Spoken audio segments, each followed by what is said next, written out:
नमस्कार दोस्तों, मेरा नाम डॉक्टर नोवेश। आज हम विषय ले रहे हैं बोन मिनरल डेंसिटी का, बीएमडी, जिसको एक टेस्ट का नाम है बीएमडी। तो इसमें जो है आपकी जो डेंसिटी है वो नापी जाती है, बोन की डेंसिटी नापी जाती है। तो इसमें क्या इसकी जो डेंसिटी कम होने के क्या कारण हो सकते हैं, इसके क्या लक्षण हो सकते हैं, और उसके बाद में हम जाएंगे कि इसके सोर्सेस के बारे में, कैल्शियम का कौन कौन से सोर्सेस है या फिर विटामिन डी। तो ये सभी जो चीज़ें हम इस वीडियो में जो सीक्वेंस वाइज इसको देखेंगे।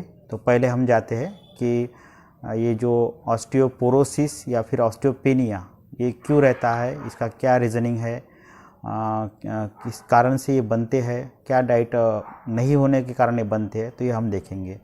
तो आप इस वीडियो को अंत तक देखिए, इसको बीच में आप ना छोड़िए, क्योंकि ये सभी के लिए, बच्चा रहे या फिर अडल्ट रहे, मेल रहे, फीमेल रहे, बुज़ुर्ग रहे, सभी के लिए ये वीडियो अच्छा, एकदम आपको जो इन्फॉर्मेटिव है वो हो सकता है अगर आप इसको अंत तक देखेंगे। तो मेरा जो वीडियो का है वो मैं यूट्यूब पे इसको कंटिन्यू शेयर करते आ रहा हूँ। डॉक्टर नोवेश आयुर्वेदा नाम से मेरा यूट्यूब चैनल है। आपको अगर वीडियो अच्छा लगा तो आप इसको लाइक, शेयर और सब्सक्राइब करना ना भूलिए। सब्सक्राइब के लिए आपका कोई भी अमाउंट जो है वो उसमें रिड्यूस नहीं होता है, आपको कोई इसके चार्ज नहीं पड़ते। मेरा अगला आने वाला वीडियो का आपको नोटिफिकेशन मिलते रहता है अगर आप सब्सक्राइब करते हैं तो आप ज़रूर इसको सब्सक्राइब करिए। जो भी आयुर्वेद के संदर्भ में बातें रहेगी, जो जितने भी कुछ विषय रहेंगे, अभी तक की जो पढ़ाई और अनुभव, ये दोनों के हिसाब से मैं आपसे शेयर करते रहूँगा। आज का विषय हम ले रहे हैं कि बोन मिनरल डेंसिटी के बारे में या फिर बोन की डेंसिटी के बारे में। तो आपके खान पान में अगर कमी है, कुछ आप हरी सब्जियां नहीं ले रहे हैं, पत्ता गोभी है, फूल गोभी है, पालक है, मेथी है, भिंडी है, ये सभी हरी सब्जियां अगर आपके इसमें दैनंदिन में नहीं रहती है, क्योंकि आपको एकदम क्लियर पता रहना चाहिए कि 500 mg पर डे, मैं फिर से दोहराऊंगा इसको, 500 mg per day, 500 milligram per day का डोज जो है कैल्शियम का, जो नॉर्मल वे में आपके शरीर में जाना चाहिए। अगर वो गर्भिणी है, जिसको ANC कहते हैं, एंटीनेटल केयर की, जिसको प्रेग्नेंट लेडीज़ कहते हैं, उनमें वो 1000 mg पर डे, ये इतना सोर्स जो है वो कैल्शियम का जाना चाहिए। ये जो है रेकमेंड किया गया है कि इतना सोर्स जो है, इतनी मात्रा में आपके शरीर में कैल्शियम पर डे का जाना चाहिए। तो इसका क्या क्या सोर्स हो सकते हैं, जैसे आपका अगर जो सब्जियां रहे तो सब्जियों में मैंने आपको बता दिया है कि ये हरी हरी सब्जियां आपके इसमें होनी चाहिए। कैल्शियम को एब्जॉर्ब करने के लिए भी विटामिन सी की ज़रूरत रहती है, जिसमें फिर नींबू रहता है, संतरा रहता है, मौसम्बी रहता है, पाइनएप्पल रहता है। ये सभी चीज़ें जो है विटामिन सी, जो भरपूर, इसमें विटामिन ज़्यादा सी रहता है और कैल्शियम भी रहता है। तो ये इसका सोर्स जो है, जिसको आपके एब्डोमेन के अंदर में जो रहता है, खाने के दौरान आप इसको लेते हैं पूरी चीज़ों को, तो बादाम, पिस्ता, किशमिश हो गया, तो इसमें जो सोर्स है ये एब्डोमेन से फिर ये आपको एब्जॉर्ब करने के लिए मदद करता है विटामिन सी। तो आपके शरीर में कैल्शियम भी है, विटामिन जो अभी मैंने कहा कैल्शियम का सोर्स, बाद में विटामिन सी भी जाएगा और साथ में फिर जो है इसको एब्जॉर्ब करने के लिए चाहिए, इसलिए विटामिन सी को आपको इसके साथ में लेना ज़रूरी है। और विटामिन डी भी, जो विटामिन डी जो है वो सनरेज के जो आपके शरीर में आते हैं, जैसे कि आपने अगर मॉर्निंग का जो सनरेज है वो अगर आपने खुली त्वचा पे अगर आपने ले लिया 10-15 मिनट के लिए, सवेरे का जो शुरुआत का जो सनरेज रहता है वो आपको लेना है। इसका फिर कन्वर्शन अलग अलग एंजाइम के द्वारा ये अपने शरीर में बन जाता है कैल्शियम का। तो इसमें लीवर से कुछ सिक्रेशन होता है एंजाइम का, फिर किडनी से कुछ सिक्रेशन होता है एंजाइम का, और ये सभी मिक्स होके फिर आपके शरीर में कैल्शियम, ये कैल्शियम या फिर विटामिन डी ये अलग चीज़ है, कैल्शियम अलग चीज़ है, विटामिन सी अलग चीज़ है, ये सभी को मिक्स नहीं करना है। तो सन रेज से आपको विटामिन डी बनता है आपके शरीर में। तो इसमें भी D2 है, D3 है, इस तरह के अलग अलग है। तो ये बाकी बातें जो है ये थ्योरेटिकल हो जाती है। हम थोड़ा अभी प्रैक्टिकल इसको सोचेंगे कि हमारे शरीर में विटामिन सी की मात्रा सही रहनी चाहिए। जैसे कि मैंने आपको पहले ही बता दिया है कि संतरा है, नींबू है, मौसम्बी है, पाइनएप्पल है, ये सभी चीज़ें हैं विटामिन सी। और एक आंवला भी मैं आपको बताऊंगा विटामिन सी से जो भरपूर अभी मार्केट में ज़्यादा से बिक्री को है। तो ये विटामिन सी की जो चीज़ें है आपको कंटिन्यू में रखनी है ताकि आपका क्या जो कैल्शियम है उसका एब्जॉर्प्शन हो सके। इसी कारण आपको विटामिन सी लेते रहना है।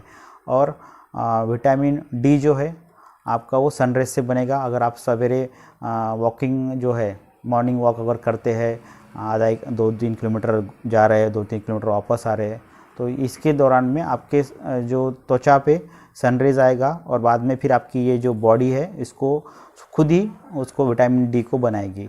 बाकी भी और सोर्सेस है इसके खान पान में, कुछ कॉड लिवर ऑयल हो गया, फिर नॉनवेज कुछ हो गए, या फिर दूध और दूध की बनी चीज़ें हो गई, काऊ मिल्क हो गया, तो ये भी इससे भी आपको ये सोर्स मिल सकता है। तो अगर ये आपके खान पान में अगर इसकी कमतरता है तो आपके शरीर में विटामिन डी की भी कमतरता होगी और कैल्शियम की भी कमतरता होगी। तो इसके लिए जांच के लिए डेंसिटोमेट्री को यूज़ करते हैं। एक तो छोटी सी पोर्टेबल डिवाइस है ये डेंसिटोमेट्री। तो इसमें ये कहीं पर भी इसको ले सकते हैं। इसका जो रेज़ है वो आपके बोन से इसको लेते हैं, बोन में इसको रेज़ डाल के, और फिर उसमें फिर आपका वैल्यू जो है वो आता है, इसको जिसको कहते हैं टी स्कोर। तो -1 to 0, अगर आपका टी स्कोर आता है तो ये नॉर्मल है। -1 से लेके अगर -2.5 आता है तो ये उसको कहते हैं ऑस्टियोपेनिया, और -2.5 से अगर नीचे आता है उसको कहते हैं ऑस्टियोपोरोसिस। तो ये 3 अलग अलग चीज़ें, नॉर्मल आपकी लेवल, एक ऑस्टियोपेनिया जिसको कि अभी शुरुआत है ऑस्टियोपोरोसिस की तरफ जाने की, और थर्ड है ऑस्टियोपोरोसिस जिसको हम हड्डी का घिस जाना है। हड्डियों के अंदर जो डेंसिटी रहनी चाहिए, कैल्शियम की जो डेंसिटी रहनी चाहिए वो कम हो जाना, ज़्यादा कम हो जाना, इसका ये मापक जो है मापदंड इसको कह सकते हैं। बाद में फिर आप इसको एक्सरे के द्वारा भी इसको देख सकते हैं, या फिर सीटी स्कैन या एमआरआई के द्वारा भी इसको आप देख सकते हैं कि आपके शरीर में वाकई में ऑस्टियोपोरोसिस या ऑस्टियोपेनिया है या नहीं है। तो इसमें फिर जो लेवल जो है ब्लड के द्वारा भी देखी जा सकती है आपके शरीर में कितनी लेवल है करके, जो विटामिन डी की लेवल जो है। तो ये सभी जो चीज़ है ये आपको समझनी चाहिए कि आपकी दिनचर्या की इसमें कितनी मात्रा होनी चाहिए हर एक की, चाहे वो एनिमल द्वारा प्राप्त चीज़ें हो जिसको हम नॉनवेज की चीज़ें कहेंगे, या फिर आप उसको अगर प्रीफर नहीं करते हैं तो आपको जो वेजिटेबल बताए गए हैं तो वेजिटेबल के द्वारा भी, कुछ इसमें ड्राई फ्रूट्स भी आते हैं उसमें भी इसका सोर्स पाया जाता है। तो ये सभी चीज़ें आप अगर सही में रखते हैं तो आपका बचपन से लेकर तो आपके लास्ट तक ये आपकी जो इसका जो परसेंटेज है वो बना रहेगा। आपको ऑस्टियोपेनिया भी नहीं रहेगा और ऑस्टियोपोरोसिस भी नहीं रहेगा। तो आपको ये सभी चीज़ें का ध्यान रखना है। बहुत सी जो लेडीज़ रहती है जिनको मेनोपॉजल कहते हैं, मेनोपॉजल मीन्स जहाँ पे मेंसेस ख़त्म हो रहे हैं या फिर ख़त्म हो गए हैं उनको, तो उसको मेनोपॉजल एज कहते हैं। तो 45 के बाद में इसमें भी हार्मोन्स इम्बैलेंस के कारण ऑस्टियोपोरोसिस या ऑस्टियोपेनिया हो जाता है। तो ये भी आपको ध्यान रखना है कि उस उम्र में आपको विशेषता इसको जो कैल्शियम की जो लेवल है वो बनाए रखनी है। क्योंकि थोड़ा भी आप गिर जाते हैं तो आपको नी जॉइंट का फ्रैक्चर, हिप जॉइंट का फ्रैक्चर, रिस्ट का फ्रैक्चर, तो ये सभी जो कॉमन जो चीज़ें गिरने के बाद में जैसे होती है, तो ये सभी चीज़ें इसी जॉइंट्स पे आप गिरते हैं अगर गिरना रहा तो इससे ये इसका फ्रैक्चर होने की ज़्यादा संभावना बनी रहती है। कमर का दर्द इसमें बना रहता है, मांसपेशियों का दर्द इसमें बना रहता है, जिसको सभी शरीर में पेन रहता है। तो ये सभी जो चीज़ें हैं अगर ये सिम्टम्स आप में दिखाई देते हैं, अगर मांसपेशियों का कंटिन्यूएशन में आपको दर्द है, सभी बॉडी में आपको एक हो रहा है, तो आपको विटामिन डी को जांच करना या फिर डेंसिटोमेट्री द्वारा जो है ऑस्टियोपेनिया या ऑस्टियोपोरोसिस देखना ये ज़रूरी हो जाता है।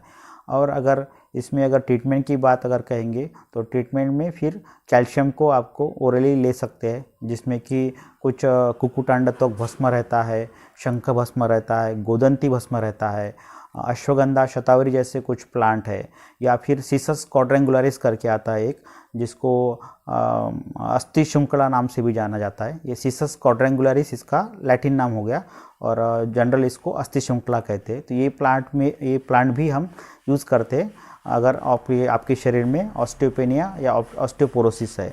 ये सभी जो मैंने आपको दवाई के नाम लिए हैं, ये आप खुद को नहीं लेना है आपको, ये कि आपके नज़दीक में जो भी आयुर्वेद के प्रैक्टिशनर है उनके पास जाके आपका टेस्ट करवा के फिर आपको इसको ले सकते हैं। इसकी मात्रा भी बहुत कम रहती है और इसको आपको लगभग 3 महीने तक इसको लेना है। ऐसा नहीं कि आपने 10 दिन खा लिए, 8 दिन खा लिए, ऐसा नहीं है इसका डोज। अगर आपको वाकई में इसका रिज़ल्ट देखना है, आपके जो डेंसिटी है वो आपको नॉर्मल रेंज में करनी है, तो आप इसको 3 से 4 महीने तक और डॉक्टर के इसको अंडर में लेना है। खुद इसको मेडिसिन को नहीं लेना है। अगर आप जा रहे हैं मेडिकल के ऊपर और दवाई ले रहे हैं, ऐसा नहीं करना है। आपको अंडर ऑब्जर्वेशन डॉक्टर द्वारा रिकमेंड करने के बाद में ही जो भी आपके नज़दीक में जो प्रैक्टिशनर है उनके पास जाके, आयुर्वेद प्रैक्टिशनर के पास जाके और उनसे आप एक कंसल्ट करके आप वो उनको बताएंगे कि क्या क्या दवाई आपको चलेगी कर। तो ये अगर आप लेते हैं विटामिन सी के साथ में इसको लेते हैं, कैल्शियम और विटामिन सी के साथ में, तो आपका जो डेंसिटी जो है डेंसिटोमेट्री में आपने चेक करने के बाद में जो डेंसिटी आई है उसको आप नॉर्मल में कर सकते हैं। आप ये डाइट को अच्छे से फॉलो करिए। मैं इसका चार्ट भी आपको ये वीडियो के अंत में दे दूंगा, इसको आपके साथ में जोड़ दूंगा वीडियो के साथ में। तो आप इसमें भी देख सकते हैं कि 100 ग्राम के साथ में अगर पालक अगर ले लिया हमने, तो पालक में, या फिर कैबेज ले लिए, कॉलीफ्लावर ले लिए, तो 100 ग्राम के कैबेज में, कॉलीफ्लावर में या फिर पालक में, स्पिनच, तो इसमें कितनी मात्रा में कैल्शियम रहता है, तो ये आपको इस चार्ट में अच्छे से समझा के दिया है।